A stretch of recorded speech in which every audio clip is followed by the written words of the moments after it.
সবাই তো বিয়ে হয়ে যাচ্ছে, আমার কি ভালো না? আমার জন্য একটু মেয়ে দেখো, বিয়ে করবো। হ্যাঁ, তুই বিয়ে করবে? ঠিক আছে, তোর যেখানে বিয়ে করবে তাহলে তোর জন্য আমি ভোটার সাথে যোগাযোগ করি, নেই খুশি হবে। ঠিক আছে ঠিক আছে, তা তুই বাড়িতে থাক, আমি ঘটকের সাথে দেখা করে আসবি। ঠিক আছে আব্বা, তাই তুমি যাও। ঠিক আছে।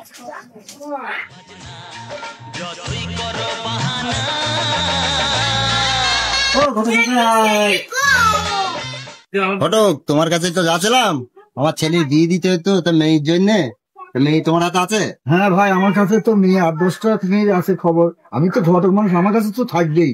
আমি তো ঘটক মানুষ, আমার কাছে তো মেয়ে 8-10-12টা আছে। ঠিক আছে ঘটক, তাহলে যদি মেয়ে থাকে তাহলে আমাকে খবর দিও। ঠিক আছে, তুমি দেখে।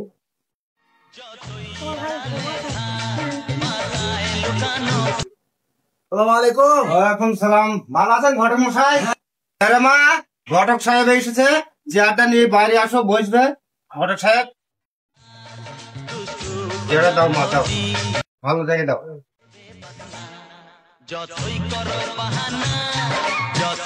ভাই, এটা কি তোমার মেয়ে?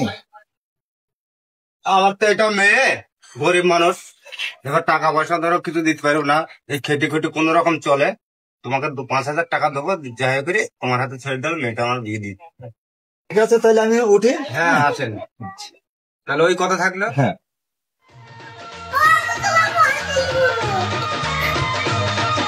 ছেলে বসন যাই।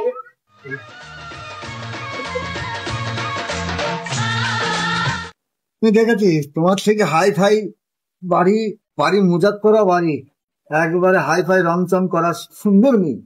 তাই নাকি ঘটক মশাই? হ্যাঁ, তাই তো কালকে মেয়ে দেখতে যেতে হবে। তাহলে কালকেই চলেন। ঠিক আছে। বড় হাই ফাই বাড়ির ছেলে, তাহলে তোমার বাড়ির এই পাশের বাড়ি থেকে একটা ভালো বাড়ি আছে, ওই বাড়ি থেকে তোমার নেই দেখি বিয়েটা ওখান থেকে দেওয়া করাবো। তোমার অত চিন্তা নেই, আমি যা করার আমি করবো। সে তো তোমার দায়িত্ব দিয়ে দিলাম ভাই, এখন তুমি যা করবা সেটাই।